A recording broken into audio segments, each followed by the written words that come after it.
یہ سب سے پہلے ہم غزوہ موتا پڑھیں گے، ٹھیک ہے؟ 8 ہجری 630 عیسوی کا واقعہ ہے۔ یہ اصل میں شرجیل نہیں ہے، شرحبیل بن عامر ہے۔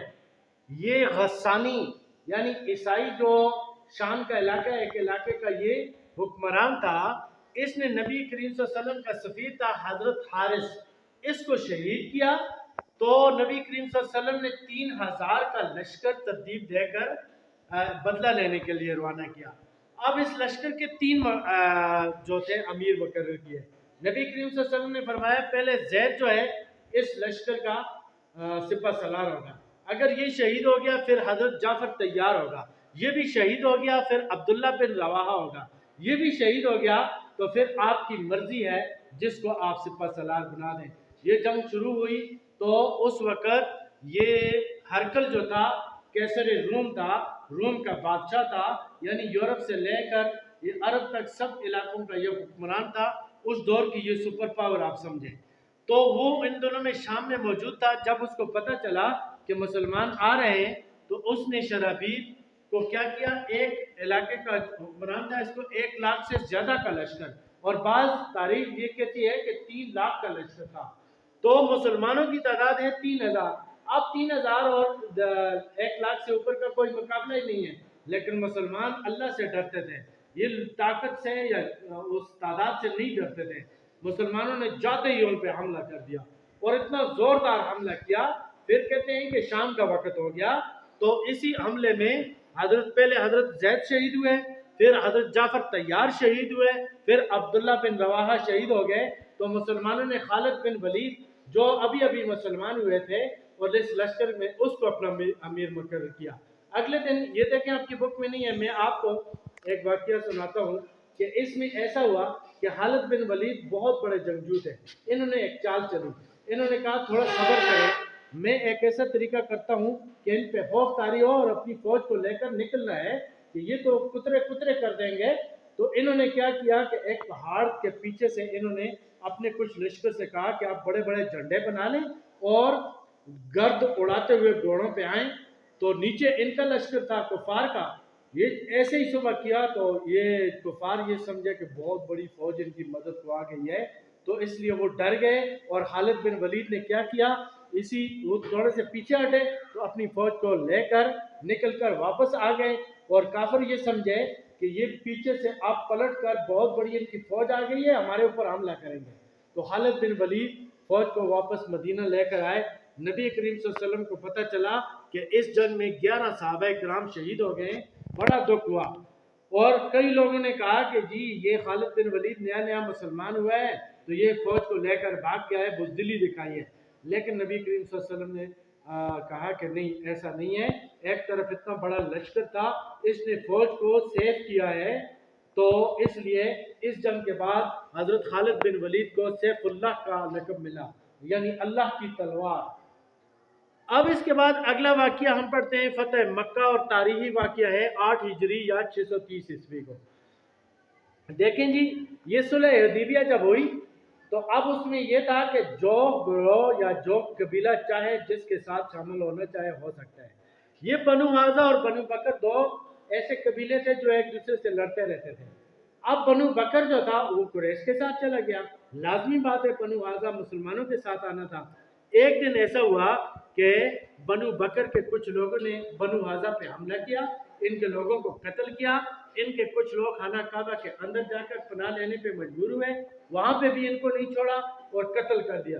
نبی پاک صلی اللہ علیہ وسلم کو جب پتہ چلا تو انہوں نے قریش کو 3 شرائط پیش کی۔ نمبر 1، بنو حارثہ کے لوگوں کا نقصان پورا کیا جائے اور خون بہا دیا جائے۔ نمبر 2، اگر ایسا نہیں تو قبیلہ بنو بکر سے علیحدگی اختیار کی جائے۔ نمبر 3، یا صلح حدیبیہ کو ختم کیا جائے۔ اب کفار نے کیا کیا، انہوں نے جوش میں آ کر صلح حدیبیہ کو ختم کر دیا۔ جب ختم کیا، نبی پاک صلی اللہ علیہ وسلم کو بات پہنچی تو پیچھے جی یہ جتنے بھی مکہ والے تھے ان کو افسوس ہوا، انہوں نے کہا وہ ہم نے تو بہت بڑی غلطی کر دی۔ ابو سفیان جو تھا وہ مدینہ آیا، اس نے سارے صحابہ سے مل کر کہا کہ جی کسی طرح نبی پاک صلی اللہ علیہ وسلم کو راضی کر لیں، ہم صلح حدیبیہ کو برقرار رکھنا چاہتے ہیں۔ لیکن صحابہ کرام اور نبی کریم صلی اللہ علیہ وسلم نے فیصلہ کر لیا تھا، اس لیے کوئی فائدہ نہ ہوا۔ تو نبی پاک صلی اللہ علیہ وآلہ وسلم نے کیا کیا؟ آپ واقعات پڑھتے ہیں۔ آپ صلی اللہ علیہ وسلم نے 10,000 کا لشکر لیا، راستے میں 2,000 کا اور بھی لشکر مسلمانوں کے ساتھ آ گیا۔ اب مسلمانوں کی تعداد کتنی ہو گئی؟ 12,000 ہو گئی۔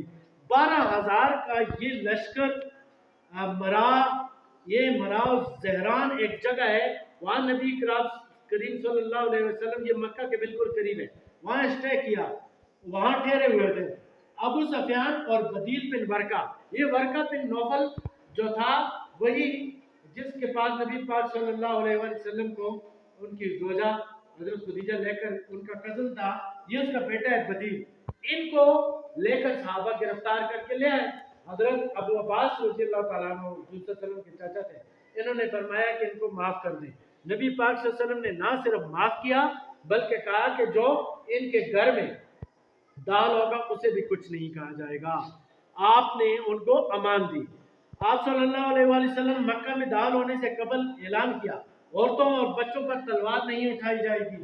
حضرت خدیجہ کے بھتیجے حکیم بن حزوم کے گھر میں جو دال ہوگا اس کو امان ہے، جو خانہ کعبہ میں ہوگا اس کو بھی امان ہے، جو اپنے دروازے بند کر دے گا اسے بھی امان ہے، کسی بھاگنے والے کا پیچھا نہیں کیا جائے گا۔